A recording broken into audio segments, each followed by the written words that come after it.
by Crossways Publishing's English Standard Version of the Bible, a reading of the book of Job, chapters 31 through 32.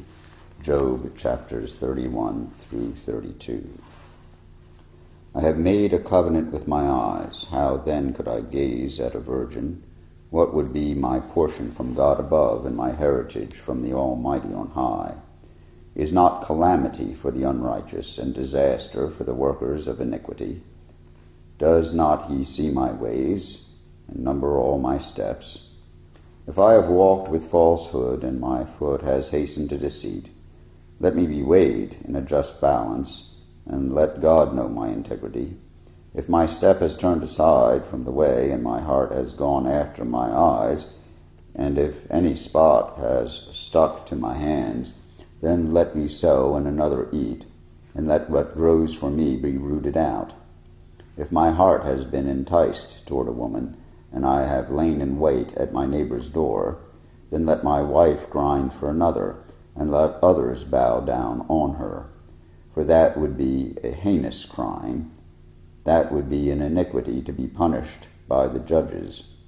For that would be a fire that consumes as far as Abaddon, and it would burn to the root all my increase. If I have rejected the cause of my manservant or my maidservant when they brought a complaint against me, what then shall I do when God rises up? When he makes inquiry, what shall I answer him? Did not he who made me in the womb make him, and did not one fashion us in the womb? If I have withheld anything that the poor desired, or have caused the eyes of the widow to fail, or have eaten my morsel alone, and the fatherless has not eaten of it. And from my youth the fatherless grew up with me as with a father, and from my mother's womb I guarded the widow. If I have seen anyone perish for lack of clothing, or the needy without covering, if its body has not blessed me, and if he was not warmed with the fleece of my sheep, if I have raised my hand against the fatherless, because I saw my help in the gate, then let my shoulder blade fall from my shoulder, and let my arm be broken from its socket. For I was in terror of calamity from God, and I could not have faced his majesty. If I have made gold my trust, or called fine gold my confidence, if I have rejoiced because my wealth was abundant, or because my hand had found much, if I have looked at the sun when it shone, or the moon moving in splendor, and my heart has been secretly enticed, and my mouth has kissed my hand, this also would be an iniquity to be punished by the judges, for I would have been false to God above. If I have rejoiced at the ruin of him who hated me, or exulted when evil overtook him, I have not let my mouth sin by asking for his life with a curse. If the men of my tent have not said, who is there that has not been filled with his meat? The sojourner has not lodged in the street. I have opened my doors to the traveler.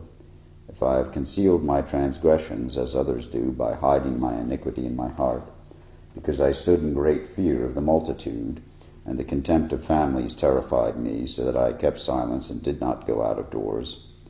Oh, that I had one to hear me. Here is my signature. Let the Almighty answer me. Oh, that I had an indictment written by my adversary. Surely I would carry it on my shoulder. I would bind it on me as a crown. I would give him an account of all my steps. Like a prince I would approach him. If my hand has cried out against me, and its furrows have wept together, if my land has cried out against me, and its furrows have wept together, if I have eaten its yield without payment, and made its owners breathe their last, let thorns grow instead of wheat, and foul weeds instead of barley. The words of Job are ended. So these three men ceased to answer Job, because he was righteous in his own eyes, Then Elihu, the son of Barachel, the Buzite, of the family of Ram, burned with anger. He burned with anger at Job because he justified himself rather than God. He burned with anger also at Job's 3 friends because they had found no answer, although they had declared to Job to be in the wrong. Now Elihu had waited to speak to Job because they were older than he. And when Elihu saw that there was no answer in the mouth of these 3 men, he burned with anger. And Elihu, the son of Barachel, the Buzite, answered and said, I am young in years, and you are aged. Therefore I was timid and afraid to declare my opinion to you. I said, let days speak, and many years teach wisdom. But it is the Spirit in man, the breath of the Almighty, that makes him understand. It is not the old who are wise, nor the aged who understand what is right. Therefore I say, listen to me, let me also declare my opinion. Behold, I waited for your words, I listened for your wise sayings, while you searched out what to say. I gave you my attention, and behold, there was none among you who refuted Job, or who answered his words. Beware lest you say, we have found wisdom. God may vanquish him, not a man. He has not directed his words against me, and I will not answer him with your speeches. They are dismayed, they answer no more. They have not a word to say. And shall I wait because they do not speak, because they stand there and answer no more? I also will answer with my share. I also will declare my opinion. For I am full of words. The spirit within me constrains me.